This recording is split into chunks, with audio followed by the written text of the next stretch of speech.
Scott Jennings, do you think if the government had a reasonable issue with someone leaking about the security problems on Air Force One, that the government did everything that they should have done in advance of issuing these subpoenas? Well, I would have no way of knowing that other than to say I think the bureaucracy leaks against Donald Trump and his administration all the time. I think national security information, classified information, is leaked to the media when it's adverse to American interests, when it's adverse to Donald Trump's political direction for the government. I think it's terrible. I would just say it goes both ways, okay? There is information that is leaked under a president of any party, and the interests of news organizations are not, I take issue with the way that you're setting that up. Kasie Hunt looks triggered. Scott Jennings, all he did was give her an honest answer. Scott Jennings doesn't pretend. He says he would have no way of knowing that, which is a fact. And then Scott Jennings also says the bureaucracy, however, leaks against the President Trump all the time, even if it risks national security. And that's the part Kasie Hunt didn't want to hear. And you can tell, because she jumps in before he finishes and tells Scott Jennings she takes issue with the way he's setting it up. Breaking news at this hour, the federal government has dropped subpoenas issued to multiple reporters. Hi, everyone. Welcome to The Arena. I'm Kasie Hunt. Right now, a major reversal. Moments ago, the Justice Department withdrew subpoenas it obtained, trying to compel 3 New York Times journalists to testify about the sources behind their reporting on the new Qatari-gifted Air Force One. Like CNN, the Times had reported that the new aircraft lacked some of the security capabilities of the previous Air Force One, leading the president to switch planes right in the middle of a trip to Turkey. Sources tell CNN that reporting embarrassed President Donald Trump and left him fuming.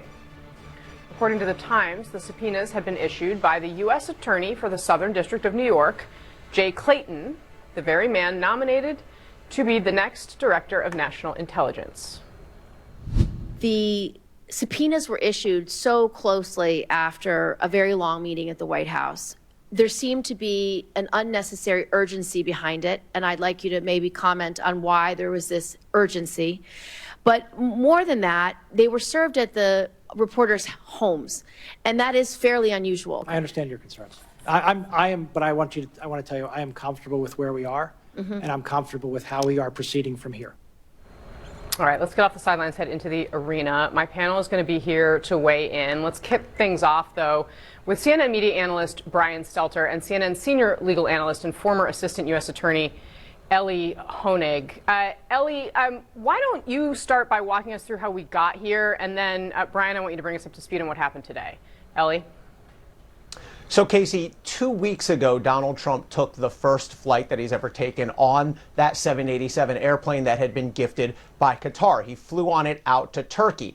Then, for the return trip, that airplane gifted by Qatar was switched out, and they went back to the old Air Force One. Now, the New York Times on July 8th issued a 2-part story that said essentially the reason for the changeover was because of security concerns around that Qatari gifted airplane.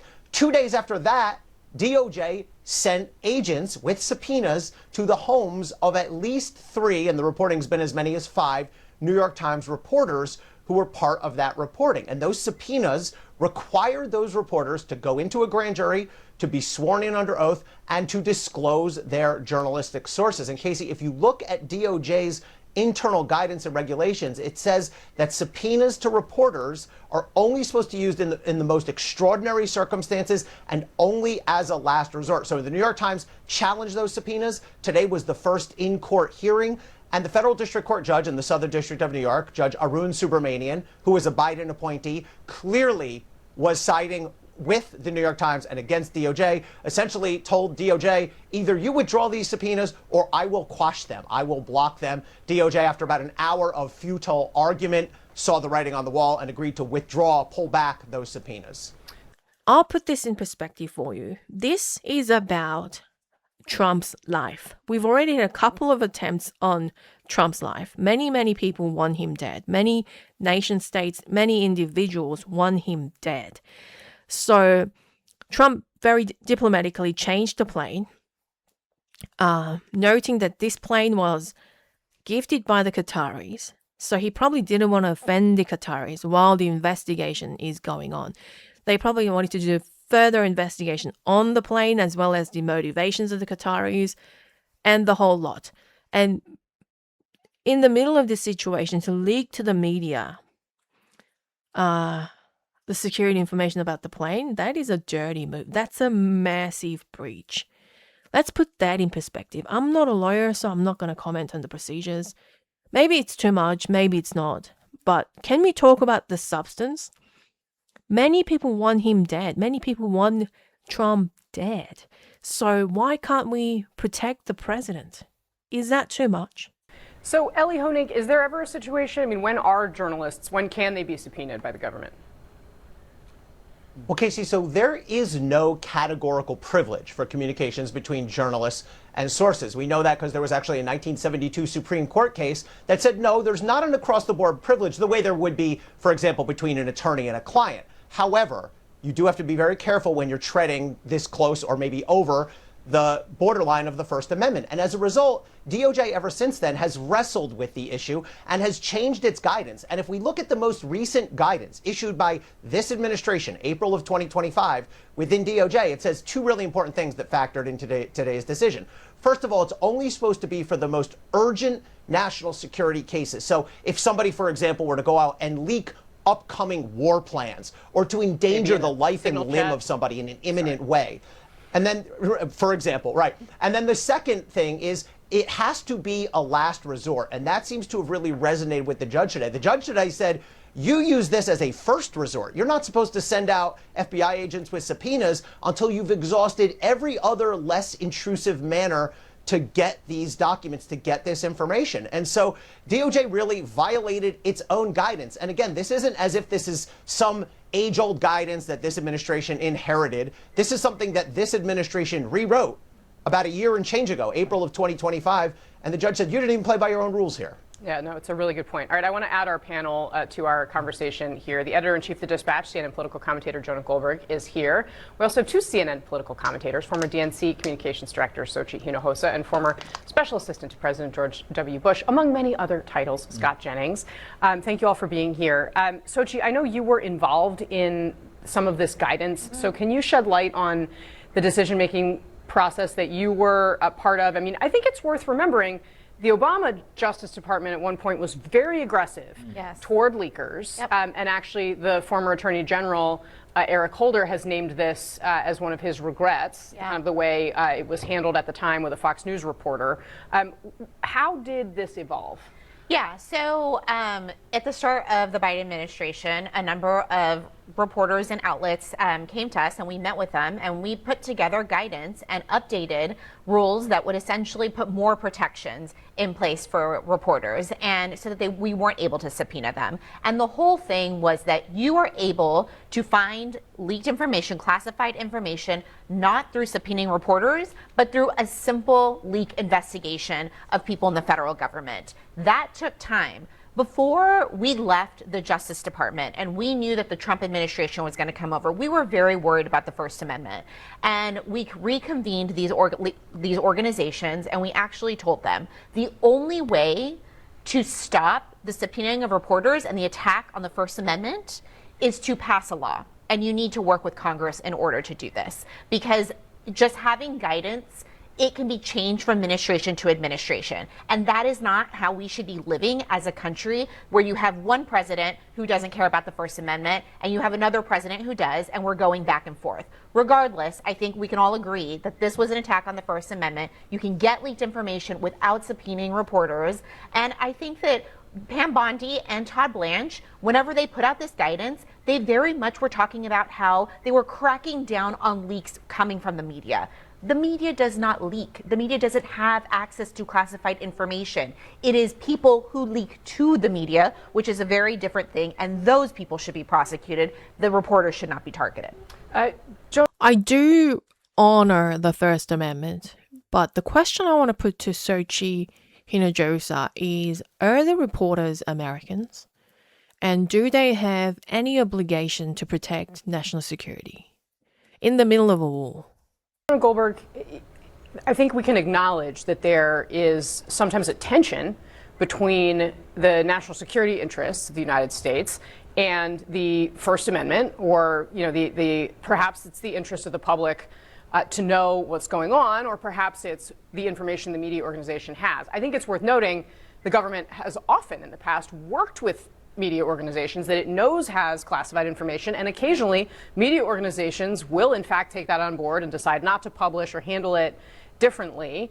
How do you look at what the Trump administration is doing here? Because there are, there legitimate legal processes, there are, guidance rules, whatever, but then there is also a tool of the government, this is one of them, used as a tactic to intimidate. And I see them as distinct from each other. Yeah, so I'm very conflicted about all of this. You're absolutely right about, working with the government. Walter Cronkite wore a military uniform as a journalist and submitted his copy during World War II to government censors, right? I mean, this idea that somehow journalists and the government have to always be adversarial regardless of the topic, I just don't necessarily think is true.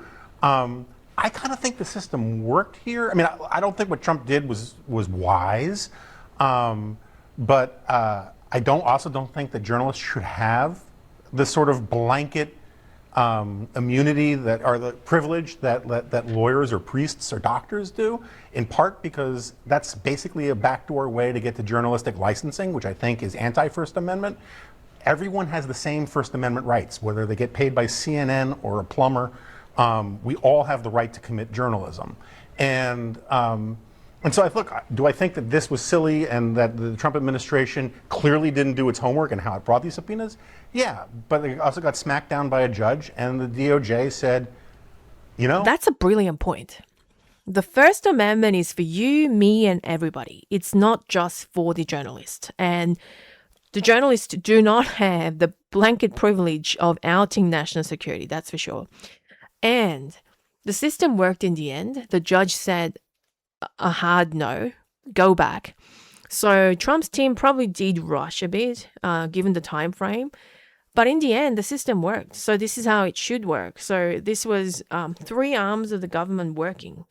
We'll back off. That's how it's supposed to work when the executive branch overreaches. Let's watch what Jay Clayton had to say about these subpoenas. He was pressed about this by Ron Wyden, who has been a longtime advocate of free speech and a critic of the powers of the national security state.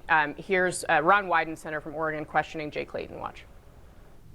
So let me ask you this. It's not even clear that the subpoenas that you signed followed the administration's policy, which requires the government to first make all reasonable attempts to obtain information from other sources. What specific actions did you take before you signed the subpoenas?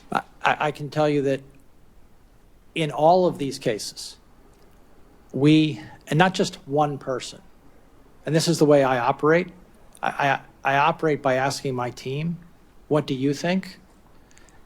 Any action in this regard, you can be assured that it was a consultative exercise with the career prosecutors in my office. Scott Jennings, do you think if the government had a reasonable issue with someone leaking about the security problems on Air Force One, that the government did everything that they should have done in advance of issuing these subpoenas? Well, I would have no way of knowing that other than to say I think the bureaucracy leaks against Donald Trump and his administration all the time. I think national security information, classified information, is leaked to the media when it's adverse to American interests, when it's adverse to Donald Trump's political direction for the government. I think it's terrible. I would just say it goes both ways, okay? There is information that is leaked under a president of any party, and the interests of news organizations are not... I take issue with the way that you're setting that up, I guess is what I'm trying to say. You take issue with me stating the fact that the federal bureaucracy frequently leaks classified and or national security information against... I'm saying they do it against all presidents. Donald Trump. Okay, well, look, and the administration also leaks investigative information in this administration about their political opponents and who they're investigating. I take issue with the idea that somehow the federal bureaucracy is equivalently adverse to Democratic presidents as Republicans, particularly this one. So I take their point that they're upset when this government that supposedly answers to the executive branch is leaking national security information. I agree with what you said. If people are leaking national security information, they should be held accountable. And I also agree with what you said. In this case, the system appears to have worked. And I give a wide latitude to journalists in the First Amendment, but you have to admit, it happens pretty frequently when Donald Trump is the president that somehow well, he's been the president quite a bit. Yeah, and in both of his terms, the bureaucracy has fought against him, worked against him, and leaked against him. And I understand the impulse to want to put a stop to it, particularly when his safety is in jeopardy. I read today that the Secret Service director said this year they have already investigated 10,000 threats to protectees of the Secret Service, which includes the president, which is a 40% increase over last year. So do I take his safety when it comes to this plane seriously when we found out that Iran was trying to assassinate him over there? Yeah, and if there's people in the government putting him in jeopardy, I think we ought to take that seriously. Brian Stelter. I completely agree with Scott Jennings. And you know what? I love seeing Scott Jennings righteously angry. Please comment down below. Should reporters get a blanket privilege the way lawyers and priests do? And that's it for tonight. There's no ads here, no sponsor. It's just me, you, and the clip. And may I suggest to you that you share this clip with one friend who would thank you for sending it. Subscribe if you're new, and there will be a tip jar link down below if you want to support the channel. No pressure. It's The Arena with Kasie Hunt, CNN with Scott Jennings and Jonah Goldberg. Appreciate you guys. God bless.